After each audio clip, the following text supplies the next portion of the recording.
श्री गणेशाय नमः। अथ श्री पुरुषोत्तम मास महात्म्य ग्रंथ अध्याय 28 अष्टविंशोध्याय। उसके पहले गणेश भगवान की स्तुति करते हैं। स्तुति भी किसने की है? प्रकृति और पुरुष दोनों ने मिलकर यह स्तुति करी है। तो यह स्तुति सुनते हैं। प्रकृति पुरुष उवाच नमस्ते गणनाथाय स्वसंवेद्य मयायते निराकार स्वरूपा वै शुण्डा यस्य विराजते यस्य देहस्य साकारः कंठादः परिकथ्यते अभेद एतयोर्जातस्तेन त्वं वै गजानन चतुर्विधं निजानन्दाद् वेदेषु कथितं भवेत्। एकम् अव्यक्तरूपं च द्वितीयं समरूपकं तृतीयं सत्वरूपं च चतुर्थं यत् सदा ह्यसत् चतुर्हस्ता स्वरूपं ते तेन त्वं वै चतुर्भुजः तवोदरे स्थितं सर्वं तेन लम्बोदर स्मृता माया मायिक रूपं च द्वौपादो द्विविधं च ते एते सर्वे गुणा ढुण्डे त्वदीया नात्र संशया गणनाथोऽसि तेन त्वं नाम्नाख्यातश्च सर्वदा एतादृश्यो निजात्मासा वावयोर्ध्यान आवभौ स्वसंवेद्यतया ध्यातो भक्ता अनुग्रहकारका भक्त भीमान भावेन देहधारी स्वयं ह्यभूत् एतैश्च लक्षणैर्युक्तो गणेशो नामधारका धन्यं सर्वं कृतं स्वामिं येन त्वं देहवान् भू स्वानन्दवासभृत् साक्षात् हृदि नित्यं स्थिरो भव। नमस्ते विघ्नराजाय नमस्ते विघ्नहारिणे भक्तानां वै भक्तानां विघ्नकर्ते नमोस्तुते कर्मणां फलदात्रे च ज्ञानानां सिद्धिदायिने अमेयशक्तये तुभ्यं सर्वधाराय ते नमः। किं कर्तव्यं दया सिन्धो तदेवाज्ञापय प्रभो तव भक्तिं महातीव्रां देहि नो गणनायक। एवं स्तुति समाकर्ण्य परितुष्टो गणाधिपः मेघगम्भीरया वाचा हर्षयन् ब्रवीतत्तदा। श्री गणेश उवाच साधु साधु महाभागो यदुक्तं स्तोत्रमुत्तमं मम प्रीतिकरं सर्वं कामदं प्रभविष्यति धर्मार्थ काम मोक्षाणां दायकं पुष्टिवर्धनं कारागृहस्थितानां च मोक्षकं लक्ष्यपाठता मारणोच्चाटनादीनां नाशकं तत्तथैव च 21 एकविंशदिनावधि पठेत्तु यदि वै भक्त्या स स्फीत फलं लभेत् ब्रह्म भूय करं चेतत् निष्काम पठनात् भवेत्। भवतोस्तपसा तुष्टः स्तोत्रेणानेन भावतः प्रीतो दास्यामि सम्पूर्णं भवद्भ्यामिस्फितं च यत् बिन्दुमात्रस्वरूपेण यस्थितं ब्रह्म शाश्वतं तस्माच्चतु विधिं बिल्वं संकटं संभविष्यति प्रकर्षेण च सर्वेषां कृतिस्तस्मात् द्विनिसृता प्रकृतिस्तेन तेन भविष्यति जनेष्पिदम् सृष्टः चतुर्विधं विश्वं बन्धहीना भविष्यसि मदीयां भक्तिमचलां प्रकृते प्राप्स्यसि ध्रुवम्। जनास्त्व दिय भक्तिं ये करिष्यन्ति सकामतः निष्कामतश्च तेभ्यस्तं सर्वं दास्यसि शोभने चतुर्विधेऽप्ययं शेते पुरे तेनैव पुरुषः सोऽहं मात्रात्मको भावी नाम्ना सर्वत्र तिष्ठतु सर्वाकारविहीनोऽयं तत्र भ्रान्तो भविष्यति बिम्बबिम्बित भावेन प्रकृतो मोहितः सदा स्वयं मोहविहीनः सोऽहं मात्रात्मकः सदा मत्प्रसादात् भवेत् नित्यं ब्रह्म सोऽहं सुखात्मकः मदीया भक्तिरचला भविष्यति तवापि च तया बंध विहीनस्त्वं तया मान्यो भविष्यसि तव भक्तिं करिष्यन्ति जना भावेन संयुतः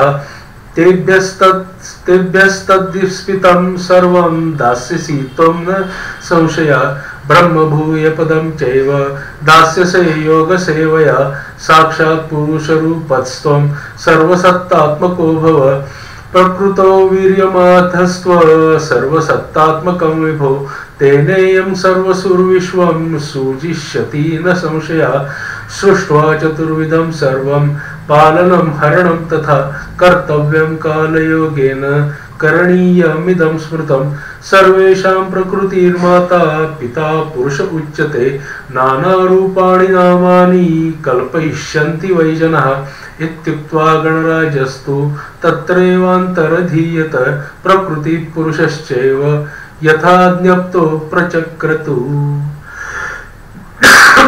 तो प्रकृति पुरुष ने जो स्तुति करी थी उसके ऊपर में भगवान गणेश की, अभी तो मालिक है, मालिक की स्तुति करी प्रकृति पुरुष ने, वो स्तुति मैंने आपको सुनाई। उसके बाद में मालिक ने उनको जो आशीर्वाद दे दिया वो भी आपको सुनाया, और आशीर्वाद देने के बाद में मालिक अंतर्धान हो गए। अभी ये तो मालिक है, ओनर है सबके, इनका तो हमें पहले गुणगान करना ही चाहिए, उसके बाद में बाकी सभी का गुणगान करना चाहिए, तभी जाके आपके मनोरथ सफल होंगे, वरना नहीं होंगे, वरना विघ्न आएंगे और आएंगे। चाहे आप सन्यासी हो, चाहे आप महान कोई पंडित हो, और आप डायरेक्टली आप जिस किसी पंच देवताओं में से यानी ब्रह्मा विष्णु महेश सूर्य और शक्ति डायरेक्टली अगर वहां जाओगे तो विघ्न आ सकते हैं। विघ्नों को निराकरण करना है तो पहले ओमकार तो बोला करिए, ओमकार बोलेंगे, या ओमकार ब्राह्मण है तो बोले, अलख ब्राह्मण नहीं है, ब्राह्मण क्षत्रिय ओमकार बोल सकते हैं, वैश्य तक बोल सकते हैं, जो जिनको अपने बारे में मालूम ही नहीं है कुछ भी, वो अलख बोले तो भी ओमकार को मिल जाता है। तो उसके सिवा कुछ भी नहीं होगा और आपको मुश्किलें आएंगी और आपके मनोरथ कभी भी सफल नहीं होंगे। ये मैं नहीं बोल रहा हूं, ये खुद गणेश जी ने बोला था प्रकृति पुरुष को। चलो आगे, आज हम 28वां अध्याय पढ़ना चालू कर देते हैं। मैं सिर्फ ये हिट करना चाहता हूं, मैं आप तो मुझसे बहुत ज्ञानी और ज्ञान के सागर हो सभी लोग, आपसे ही मैं ज्ञान देता हूं, लेकिन फिर भी कुछ चीजें हैं जहां पे मैं करेक्शन फैक्टर हूं, मैं आपके लिए करेक्शन का फैक्टर हूं। आपका जहां पे गड़बड़ हो रहा है वहां पे मैं आपको समझा रहा हूं कि आप मेन मालिक को सम्मान दिया करो। आप मंत्र पढ़ते टाइम पे ओमकार बोलते हो, अभी महादेव जी के शाप की वजह से ओमकार से कर्म होना किलित हो गया है, तो अलख बोलेंगे और शुरुआत करेंगे तो आपको उसमें 150% आपका उसमें कार्यभाग साध्य हो जाएगा।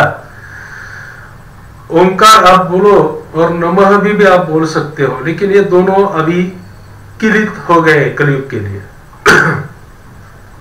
तो जब तक शिव जी नहीं आते अवतार लेके पृथ्वी के ऊपर में सत्ययुग की स्थापना करने के लिए, यानी सत्ययुग की स्थापना तो कल की भगवान करेंगे ही, लेकिन उसके बाद शिव जी का भी अवतरण होगा, और शिव जी का अवतरण होगा तो तभी ये ताला खुलेगा, तब तक नहीं खुलेगा। क्योंकि जब तक वो उसको शुरुआत वापस स्थापित नहीं करते इस धरती के ऊपर में, तब तक उसका आपको फायदा नहीं होगा। लेकिन आपको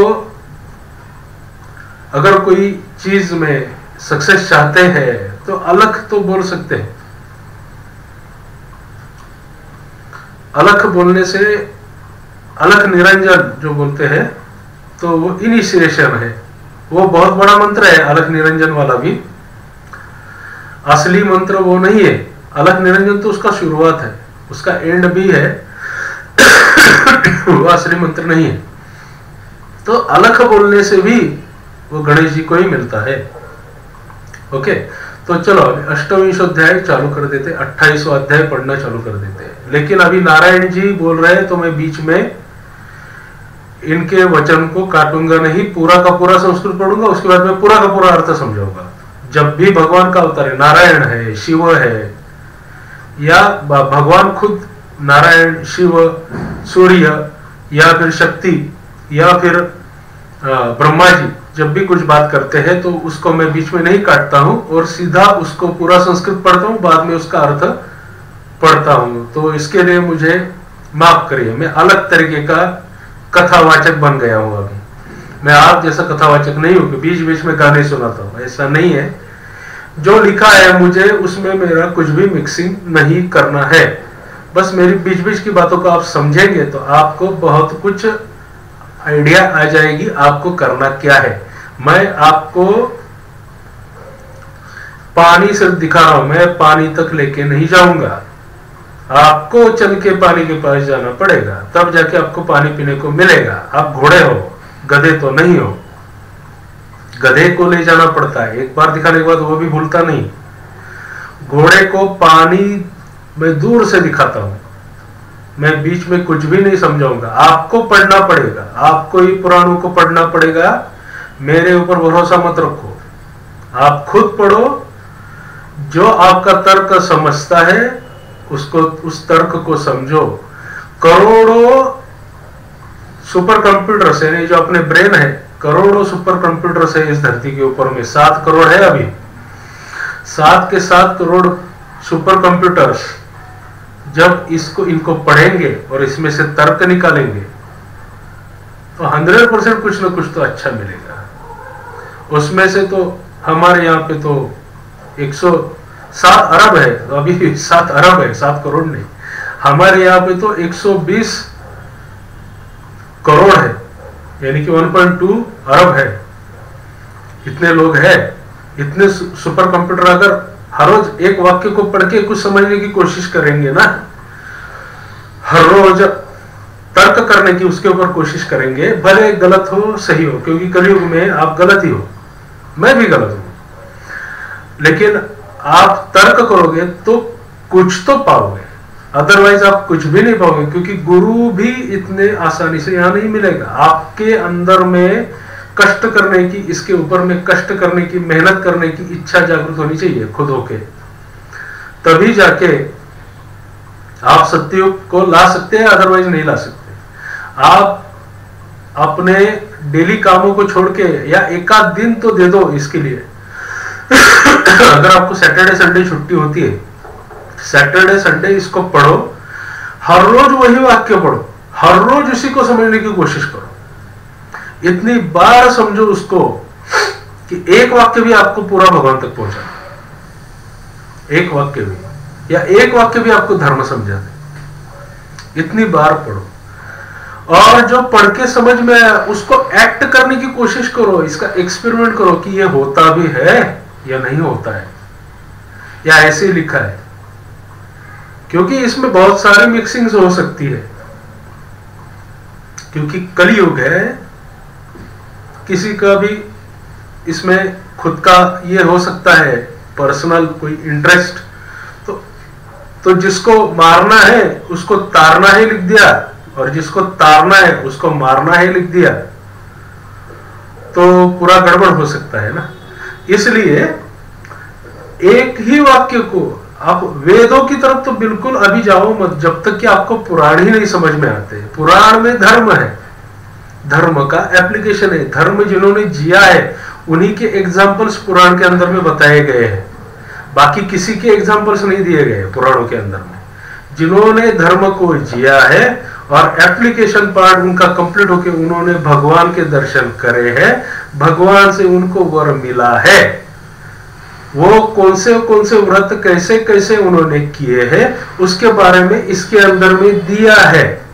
लेकिन एक ही बार व्रत करने से मुझको सब फल मिल जाएगा, ये भी गलत है। उतनी आपके अंदर में क्षमता आने के लिए उतनी बार वो व्रत आपको करना है, या फिर आपको उस व्रत में व्रत कर रहा हूं ये भी आप भूल गए किसी दिन, लेकिन आपके पास से व्रत हो गया, वो मोमेंट है जब आप पूरी तरीके से कंप्लीशन को आए, तभी आपको भगवान के दर्शन हो सकते हैं, अदरवाइज नहीं हो सकते। ये कलयुग है, ये कर्म युग है, यहाँ पे कर्म करना पड़ेगा। अगर व्रत वैकल्प लिखा है तो उनको करना पड़ेगा, उसके सिवा आपको कुछ भी नहीं हासिल होगा। तो ये व्रत वैकल्प है, इनको आनंद से करना चाहिए, भले ही आपके पास में थोड़ा भी कुछ भी हो उसके साथ ही करो। एकदम आप पूरे गांव को भोजन खिला रहे हैं, सारे गांव के ब्राह्मणों को, सारे डिस्ट्रिक्ट के ब्राह्मणों को जमा करके खाना खिलाए, ऐसा मत करो। आप कुत्ते बिल्ली को, पक्षी चिड़िया को, किसी को भी खाना खिलाओगे, लेकिन आप अपने मन में फिक्स है कि ये व्रत मैं कर रहा हूं, ये किस लिए कर रहा हूं, भगवान के लिए कर रहा हूं, भगवान की प्राप्ति के लिए कर रहा हूं, तो भगवान उसको एक्सेप्ट कर लेता है। तो ऐसा है, इसलिए बीच में हम अभी काटेंगे नहीं, अभी चालू कर देते हैं। श्री नारायण उवाच, नारायण जी बोले, अभी बीच में कटेगा नहीं। तनिशम्य भटानः चित्रगुप्त शिरं भृशं पूर्वलोका विभूतोयम पश्चाच्चौर्यं चिकरत् अत प्रेतत्वमासाद्य पश्चात् भवतु वानरः ततश्चाहं प्रदास्यामि वह्नि नरकयातनाम् अयमेव क्रमश्रेयान् धर्मराज गृहे भटः इत्येवं चित्रगुप्तेन समादिष्टा विभीषणः तथा चक्रुर्भटः शीघ्रं ताडयन्तश्च तं द्विजं प्रेतत्वं प्रापितः पूर्वं कानने विफले द्विजः निर्जले बहुकालं च प्रेतयोनिमवाप्य सः श्रुतुंगभ्यां व्याकुलोत्यन्त बभ्राम गहने वने प्रेतयोनिगतं दुःखम् अनुभूय ततः परं फलचौर्यः समुद्भूता कपियोनिमजीगमत् दिव्यकालञ्जरे शैले जम्बुखण्डं मनोहरे सुशीतल जलच्छाये फलपुष्पसमन्विते तत्रासीद्देवराजेन निर्मितं कुण्डमुत्तमं सरोवरसमं पुण्यं सत्सेव्यं पापनाशनं मृगतीर्थमिति ख्यातं सूराणामपि दुर्लभं यस्मिन् कृतेन श्रोणपितरो यान्ति सद्गतिं तत्र दैत्यभयाद्देवा मृगा भूत्वा निरन्तरम् अभिसन्तुर्निरातङ्कः मृगतीर्थमतो विदुः तत्रायं प्रथमं जन्म कोपेयं लब्धवान् द्विजः फलचौर्यकृतात् पापात् साध्य मानुषी तनुम्। तो कल जो कथा चल रही थी करदय नाम के ब्राह्मण की, करदय तो उसका एक उपनाम आ गया था। वो जो ब्राह्मण था वो फलों की चोरी करता था, बाग में, जिस बाग में रहता था उस बाग में काम करता, फलों की चोरी करता था और अनगिनत पाप करता था। फलों को छुपाता था मालिक से और उनको बाजार में जाके बेच आता था, उससे पैसे कमाता था। वो जो पैसे थे उसके पास में, वो पैसे उसने जमीन में गाड़ दिए थे। फिर वो उसके मालिक को भी वो झूठ बताता था कि मैंने इतने सारे पक्षियों को मार डाला और तेरी बाग को मैंने बचाया। और फिर वो जो उसके जो पैसे थे वो तो जमीन के अंदर गड़े रहे जो उसने कमाए थे। लेकिन जब उसकी मृत्यु हो गई, मृत्यु होने के बाद उसको यमदूत मारते मारते नरक में ले गए यानी यमदूत यमराज के पास ले गए। यमराज के पास में वहां पर चित्रगुप्त ने उसकी पूरी कुंडली पढ़ी और कुंडली पढ़ के बताया कि इसने बहुत सारे अनगिनत पाप करे हैं और पाप किए हैं, तो इसके लिए इसको बंदर का शरीर दिया जाता है आगे जाके, तो ये 1000 जन्म बंदर बनकर पड़ा रहे पृथ्वी के ऊपर। तो ऐसा शाप दे दिया। ऐसा कल का कथा था। तो अभी नारायण जी बोल रहे चित्रगुप्त धर्मराज के वचन को सुनकर अपने योद्धाओं से बोले, यह करदय प्रथम बहुत समय तक अत्यंत लोभ से ग्रस्त हुआ, बाद चोरी करना शुरू किया, इसलिए यह प्रथम प्रेत शरीर को प्राप्त कर बाद वानर शरीर में जाए, तब हम इसको बहुत सी नरक यातना देंगे।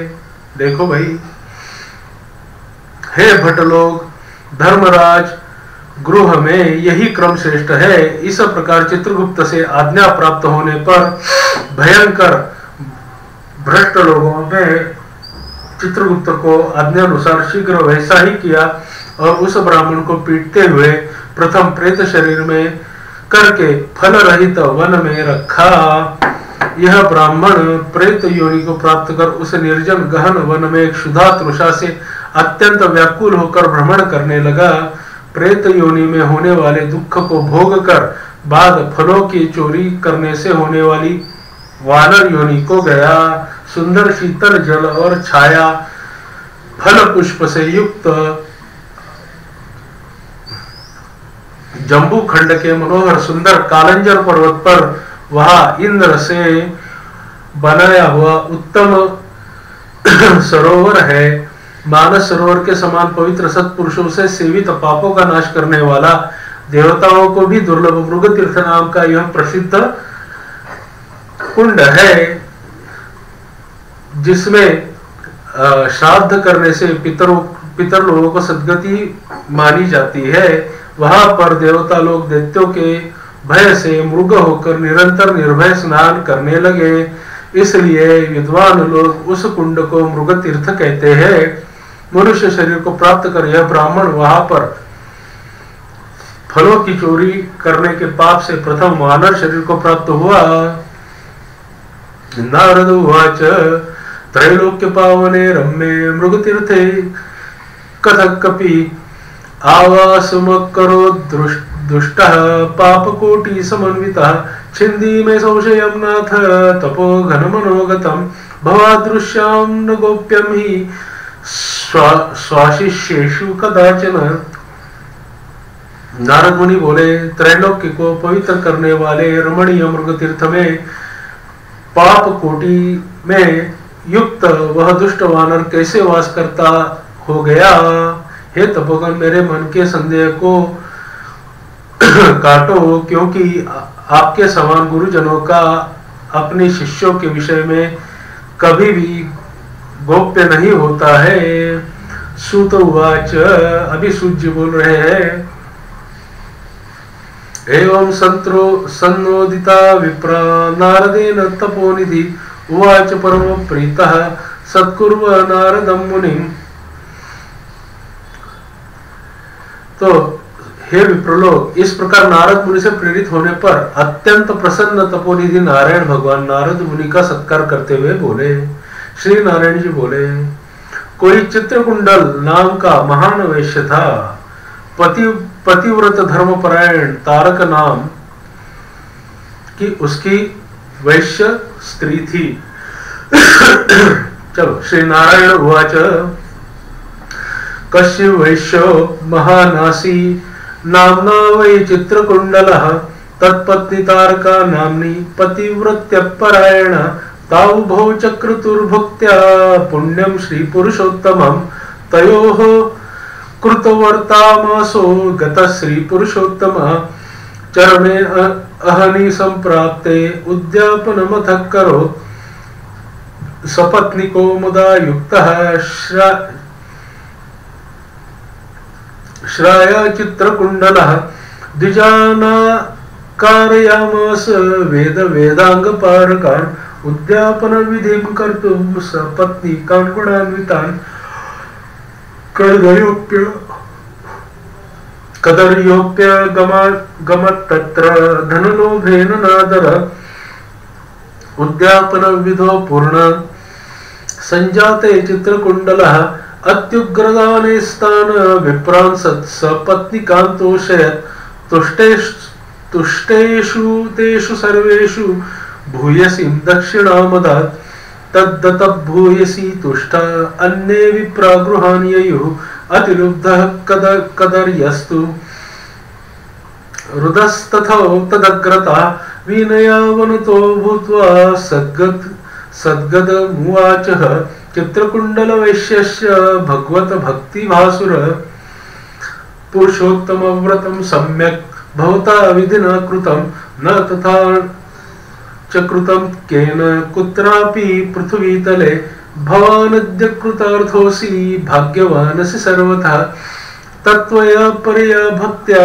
सेवितः पुरुषोत्तमा धन्यस्तव पिता धन्या माता च पतिदेवता वाभ्याम् उत्पीडितः पुत्र त्वादृशो हरिवल्लभा धन्यान्यत्तरश्रायञ्च मास श्री पुरुषोत्तमः यत्सेवनादवाप्नोति हैहिकामुष्मिकं फलं दृष्ट्वा हितावकीं पूजा चकितोऽहं विशापते अहो त्वया महत्कर्म कृतमेतन्न संशया अन्येभ्यो ब्रह्मणेभ्यश्च धनं दत्तं बृहन्मुदा न ददासि कथं मह्यं भाग्यहीनाय भूरिद इति विज्ञापितस्तेन तस्मै धनमदादसौ तद्गृहीत्का करोद्विप्रो धनं भूमिगतं मुदा तत्रानेन महापूजा दृष्ट्वा श्रीपौरुषोत्तमी पुरुषोत्तममासस्य धनलोभेन संस्तुता पूजा दर्शनमाहात्म्यात् पुरुषोत्तम संस्तवात् धनलोभकृता द्वापि मृगतीर्थम उपागतः। तो अभी नारायण जी बात कर रहे हैं। नारायण जी बोले कि उस वैश्य की जो स्त्री थी उन दिनों में भक्ति से पवित्र श्री पुरुषोत्तम मास का व्रत किया। जब श्री पुरुषोत्तम मास का व्रत करते उन दोनों का पुरुषोत्तम मास बीत गया। अंतिम वाले दिन के आने पर स्त्री के साथ हर्ष से युक्त श्रद्धा पूर्वक चित्रकुंडल ने उद्यापन किया। पुरुषोत्तम के उद्यापन विधि करने के लिए वेद और वेदांग को जानने वाले गुणी स्त्री सहित ब्राह्मण को बुलाया। हे नारद, वहां पर धन के लोभ से कदर्य भी आया। उद्यापन विधि के पूर्ण होने पर चित्रकुंडल ने बहुत बड़े दानों से उन सपत्नीक ब्राह्मणों को प्रसन्न किया। उन समस्त ब्राह्मणों के प्रसन्न होने पर दक्षिणा को दिया। उस दी हुई भूमि दक्षिणा से प्रसन्न अन्य सब ब्राह्मण गृह को गए, परंतु अत्यंत लोभी कदर्य उस वैश्य चित्रकुंडल के सामने रोता हुआ खड़ा हो गया और विनय से नम्र होकर गदगदवाणी से बोला, हे चित्रकुंडल, हे वैशेष, हे भगवत भक्ति के सूर्य, आपने पुरुषोत्तम मास का व्रत विधि से अच्छी तरह से किया। इस तरह पृथ्वी तल में कहीं पर किसी ने नहीं किया होगा। आप कृतार्थ हो, सर्वथा भाग्यवान हो, जो तुमने परम भक्ति से पुरुषोत्तम भगवान का सेवन किया। तुम्हारे पिता धन्य है और तुम्हारी पतिव्रता माता धन्य है। जिन दिनों में तुम्हारे समान हरिवल्लभ पुत्र को पैदा किया, यह पुरुषोत्तम मास धन्य है, मैं धन्य है, जिसके सेवन से मनुष्य इस लोक के और परलोक के फल को प्राप्त करता है। हे वैश्यपते, तुम्हारी इस पूजा को देखकर मैं चकित हो गया। अभी तुमने बहुत बड़ा काम किया, इसमें संदेह नहीं है। हर्ष से दूसरे ब्राह्मणों की बहुत सारा धन दिया। हे भूरिद, भाग्यहीन मेरे लिए क्यों नहीं देते हो? इस प्रकार कदर्य के कहने पर चित्रकुंडल वैश्य ने कदर्य को भी धन दिया। कदर्य ने धन को लेकर प्रसन्नता से उसको जमीन में गाड़ दिया।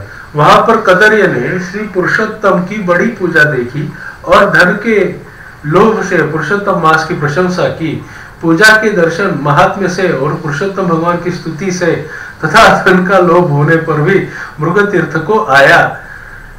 इसलिए वो मृगतीर्थ को आया इस जन्म में। सूत जी बोले, सूत उवाच दर्शनास्तवनाद्वापि धनलोभ कृतादपि दुष्ट शाखा मृगस्यापि जातं सत्तीर्थ सेवनं किं पुनः श्रद्धया कर्तु दर्शनस्तवने द्विज पुरुषोत्तम देवस्य सपत्निकस्य सादरम। सूर्य बोले, दर्शन से, स्तुति से, धन के लोभ करने से भी दुष्ट वानर को उत्तम तीर्थ का सेवन हुआ। हे द्विजलोक, श्रद्धा से आदर पूर्वक पुरुषोत्तम देव के दर्शन और स्तुति में तत्पर सपत्नी के पुण्य का क्या कहना है। श्री नारद उवाच सुशीतल जले वन्यन ब्रह्मन् स्निग्ध छाये मनोहरे सद्वृक्ष मंडिते अरण्ये तत्स्थिते कारण वद। नारद मुनि बोले, हे ब्रह्मन, सुंदर वृक्षों से शोभित सुंदर शीतल जल वाले मनोहर धनी छापा वाले वन में उसका रहने का क्या कारण है, सो आप कहिए। श्री नारायण उवाच शृणु नारद वक्ष्यामि तुभ्यं शुश्रूषवेदनध अत्रास्ति कारणं किंचित् श्रवणात् पापनाशनम्।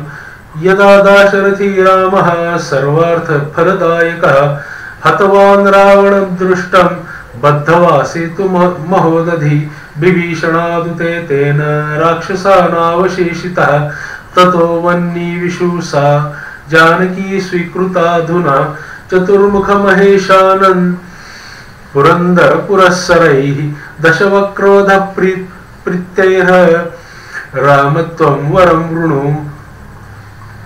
इत्युक्ते वदद्रामो भक्तनाम भयंकरः शूरा शृणुतु मद्वाक्यं यदि देववराधुना। अत्र वानरः शूरा रक्षोभिर्निहताश्चते सञ्जीवयत तानाशु सुधावृष्ट्याममाज्ञया।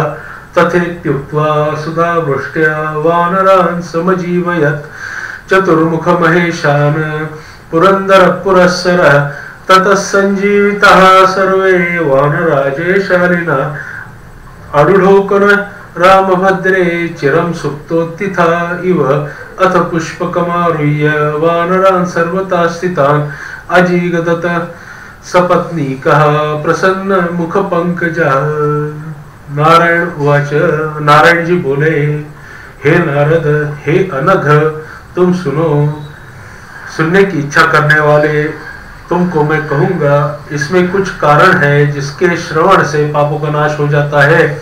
जब समस्त अर्थ और फलों के दाता दशरथ के पुत्र श्री रामचंद्र जी ने समुद्र में सेतु बांधकर दुष्ट रावण का नाश किया और रामचंद्र जी ने विभीषण को छोड़कर बाकी समस्त राक्षसों का वध किया, किसी को नहीं छोड़ा, बाद अग्नि में परीक्षा कर सीता को ग्रहण किया, ब्रह्मा शंकर इंद्र आदि देवता रावण के वश में थे, प्रसन्न होकर बोले कि हे राम, तुम वर को मांगो।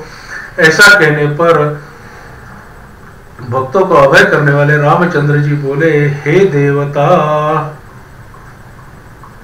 लोग, यदि इस समय वरदान देना है तो सुनो। यहाँ पर राक्षसी से शूर वानर मारे गए हैं, उनको हमारी आज्ञा से अमृत वृष्टि कर शीघ्र जिंदा करा दो। तथास्तु कहकर ब्रह्मा शंकर इंद्र आदि देवताओं ने अमृत की वृष्टि करके वानरों को जिंदा किया।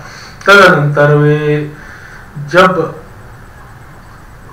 वे बलशाली व समस्त वानर जीवित हो गए और चिरकाल तक शयन कर उठे हुए के समान देखने में आए।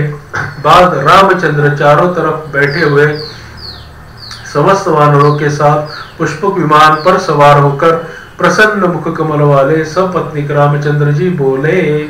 श्री राम उवाच, हे सुग्रीव हनुमन्तैः हे तारात्मज जाम्बवान् मित्र कार्यं कृतं सर्वं भवद्भिः सह वानरैः आज्ञापयन्तु तान् सर्वान् भवन्तो वानरानितः भवद्दाज्ञापिता सर्वे यथेष्टं यान्तु ते यतः यत्र यत्र वने ते मामका दीर्घजीविनः वसन्ति वारास्तत्र वृक्षा पुष्पफलान्विताः। दद्यो मृष्टलतावाथ शीतलं सुभगं सरः न केऽपि धर्मयिष्यन्ति सर्वे यान्तु ममाज्ञया अतो राम प्रभावेण यतो वानरजातयः तत्र नद्यो मृष्टजलः सुरश्च सुभगं वने लसत्फला महावृक्षा पक्वपल्लव संयुता परंतु सुख दुःखानि प्राक्तना दुष्टजानि च यत्र यत्र वसेत् जन्तुस्तत्र तत्रोपयान्ति हि नाभुक्तं शीयते कर्म इति वेदानुशासनम। तो श्री राम जी बोले, हे सुग्रीव, हे हनुमंत, हे तारात्मज, हे जाम्बवान, वानरों के साथ आप लोगों में मित्र का समस्त कार्य किया। आप लोग उन वानरों को आज्ञा दो जिससे यहाँ से आप लोगों की आज्ञा पाकर वानर अपनी अपनी इच्छा अनुसार जंगलों को जाए। हमारे ये दीर्घ जीवी वानर जहाँ जहाँ वास करे वहाँ के वृक्ष पुष्प फलों से युक्त हो जाए, नदी मीठे जल वाली हो, शीतल जल वाले सुंदर तालाब हो,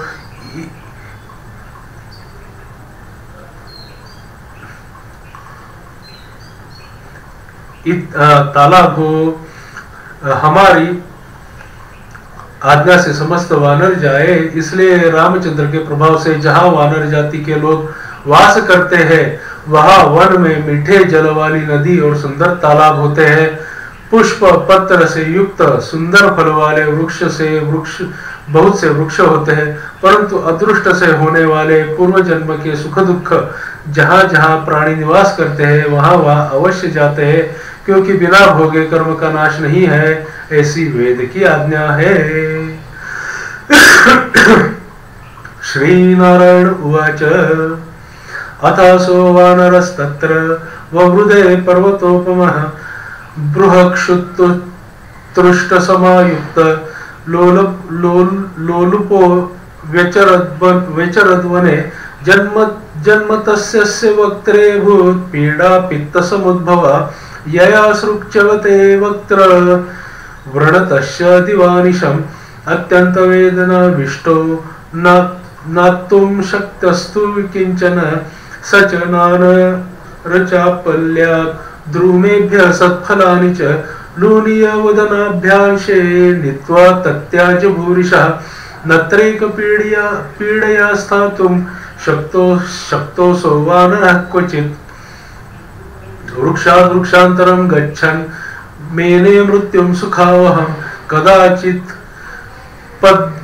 पतद्भूमौ वीरलापाति दुःखितः अरुरुद् भग्रगात्रो नीरभ्रष्टो यथा झषः असो क्षुतृष्टसमाविष्टः श्लथदेहो गलन्मुखः पेतुर्दन्तास्तथा सर्वे व्रणरोगेण पीडिताः पूर्वजन्म कृतात् पापात् देवं दुःखमजीगतम् एवं प्रवर्तमानस्य निराहारस्य नित्यशः दैवयोगात् समागच्छन् मास श्री पुरुषोत्तमः तस्मिन्नपि तथैवास्ते शीतवातादि पीडितः कदाचित् बहुले पक्षे विचरन् गहने वने तृषितः कुण्डलीकटे नाशकोत पातुममृतम् क्षुधाविष्टोऽपि चापल्यात् तत्रो चैर्वृक्षमारुहत् वृक्षात् वृक्षान्तरं गच्छन्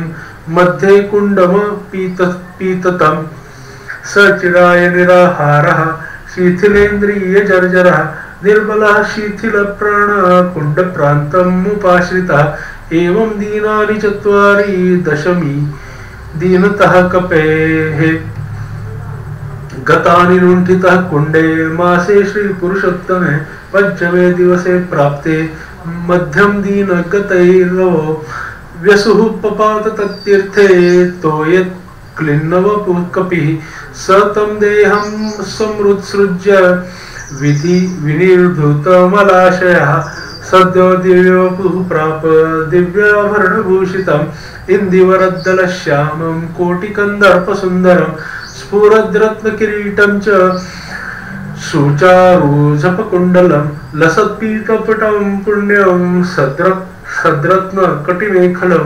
लसत्केयूरवलयं मुद्रिकाहारशोभितं नीलकुंजित सुस्निग्ध चीकुरावृत सन्मुखम तदानीमागमच्छिघं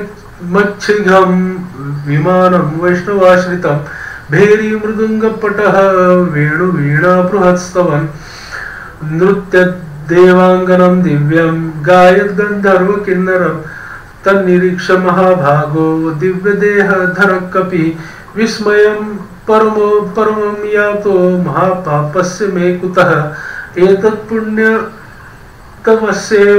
योगं वैमानिकं सुखम् अथ काचित् तदुपरि दधार छत्रमिन्दुभं चक्रतुश्चावरं तस्य रससरसो मुदा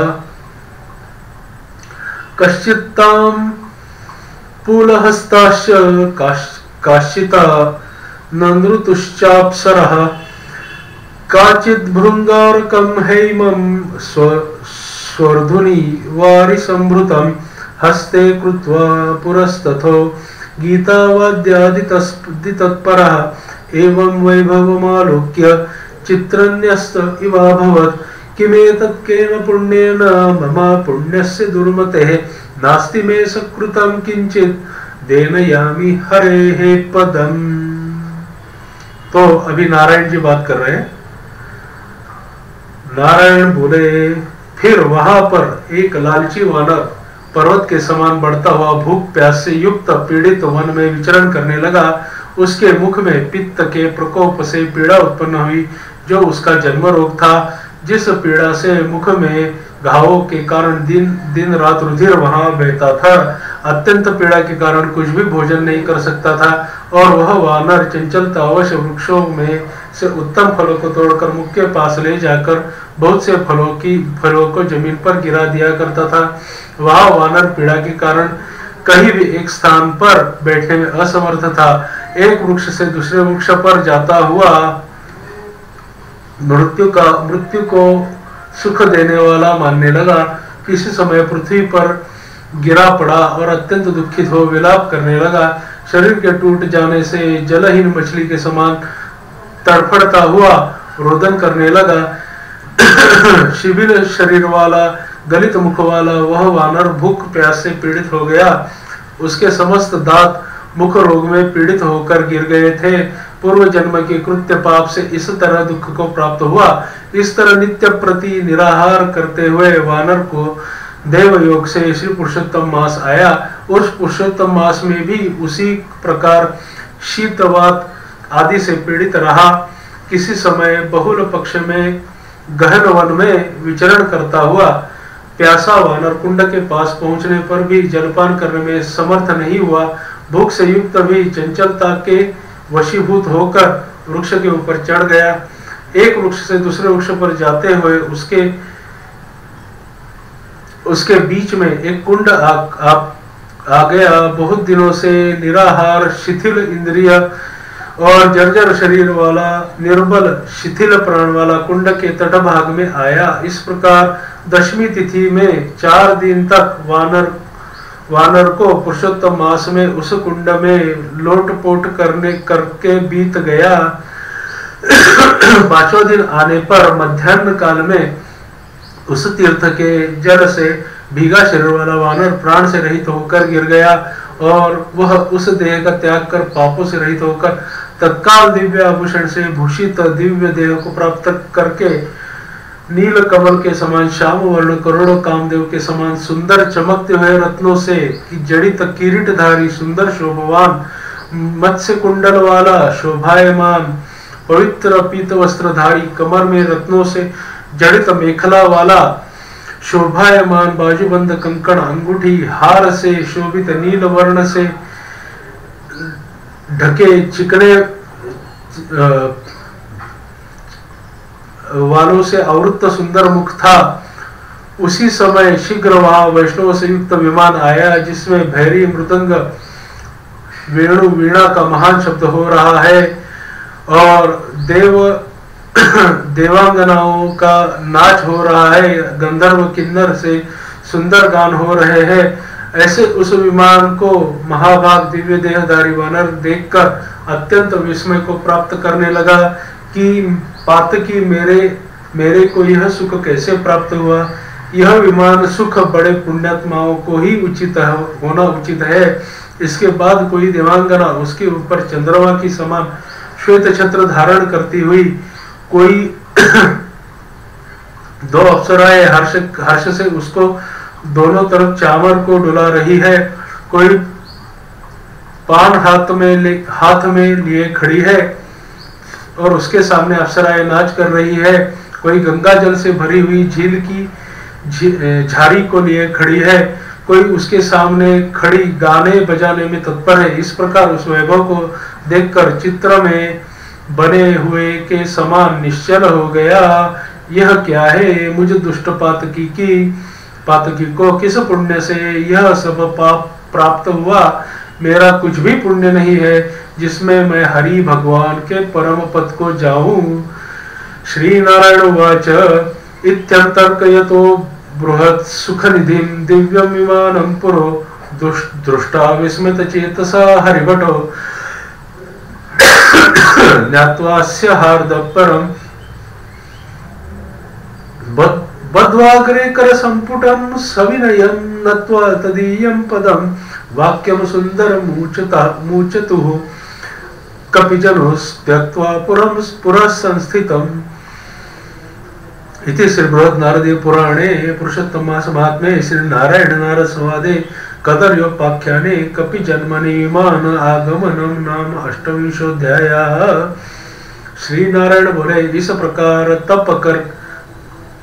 तर्क करते हुए कदर्य ने सुख का बहुत बड़ा खजाना दिव्य विमान को सामने देखकर आश्चर्य किया। बाद हरि भट्टों ने उस कदर्य का हार्दिक अभिप्राय जानकर उसके सामने विनय पूर्वक हाथ जोड़कर उसके चरणों में नमस्कार कर वानर शरीर को त्यागे हुए उस कदर्य को सुंदर वचन कहा। इति श्री बृहत् नारदीय पुराणे पुरुषोत्तम मास महात्म्य के अंदर में श्री नारायण नारद जी के संवाद के अंदर में कदर्य का उपाख्यान और कपि जन्म की कहानी विमान का आगमन नाम का अष्टविंशोध्याय खत्म हुआ। अभी देखो, हमारे जितने भी पुराण हैं या जितने भी कहानियां हैं, ये आपको ऐसा नहीं बताते हैं कि आपको स्वर्ग की प्राप्ति मरने के बाद इमीडिएटली होगी। आपको सत्कार्य करने तभी जाके आपके पुराने कर्मों का हिसाब पूरा हो जाने के बाद ही आपको स्वर्ग की प्राप्ति होगी, ऐसा बताते हैं, या नारायण लोक की प्राप्ति होगी, ऐसा बताते हैं। आपको ये समझना पड़ेगा कि हमारे यहाँ पे जो विमान को बताया गया है वो विमान दूसरा तीसरा कुछ नहीं है, बल्कि यूएफओ ही है। अलग अलग तरीके के यूएफओ होते हैं, वही वो यूएफओ आते हैं उस आत्मा को ले जाने के लिए। इसलिए जाने वाले को आप देख नहीं सकते कि कौन उसके अंदर में बैठ गया। मृत्यु के बाद ही दिव्य शरीर की प्राप्ति होती है। मनुष्य जन्म के अंदर में जो शरीर है वो गंदा है, या कोई भी प्राणी जीवन में जो शरीर है वो गंदा है, क्योंकि इसके अंदर से निकलने वाला कोई भी एक्सट्रैक्ट है जो सुगंधी नहीं है और उसमें से दुर्गंध आती है। इसलिए ये शरीर जो है ये नश्वर भी है और इस शरीर के अंदर में वो अच्छा ही नहीं है जो कि मृत्यु के बाद आपको प्राप्त होने वाले शरीर के अंदर में है। तो वो अगर आपको शरीर प्राप्त करना है तो सत्कार्य करने के लिए बोला गया है। सत्कार्य में भी ऐसा है कि आपके शब्द से भी हिंसा ना हो, यहाँ तक में आपको पुराण बताते हैं। लेकिन धीरे धीरे जैसे जैसे हम बाकी के पुराण पढ़ने चालू करेंगे वैसे ही धीरे धीरे आपको उनके बारे में भी पता चलेगा। मैं आपको तर्क करने के लिए आपके ऊपर छोड़ता हूं। इसके अंदर के जितने भी बताए हुए पुराणों के अंदर में जितने भी बताए गए हुए व्रत वैकल्प है, उसमें से कोई भी एक भी आप पूरे तन मन धन से करो तो भी आपको उसके शुभ लाभ होने ही होने हैं, क्योंकि ये सारे के सारे बताई हुई चीजें लिखी जहां गई है उसमें लिखा गया है कि ये नारायण जी ने बोली है या हरि जी ने बोली है। तो इसके ऊपर आप इनको गलत ना बोलो, क्योंकि लिखने वाला अगर झूठ बोलता है तो वो भी खड्डे में है, और ऐसा तो हो ही नहीं सकता कि वो जानबूझ के लिखे। क्योंकि पुराने जो लोग थे जो बताते थे वो बहुत खुद का एक नियम के अंदर में बंध कर खुद को लिखते थे। इसलिए इन चीजों को झूठ भी मत समझो और इन चीजों को करो, पूरे तन मन धन से करो, लेकिन जितनी आपकी कैपेसिटी है उतना ही करो, उसके ऊपर मत जाओ। दूसरे ने बहुत बड़ा गांव को भोजन डाला तो मैं भी डालूंगा, ऐसा मत करो। भगवान को आपके भोजन कितनों को खिलाए उससे कोई मतलब नहीं, आपकी जो भावना है उससे मतलब है। भावना जो है उसका भूखा है, भगवान सिर्फ भावना का भूखा है। तो ये गणेश जी को समर्पित करते हैं और आज का अध्याय को विराम देते हैं।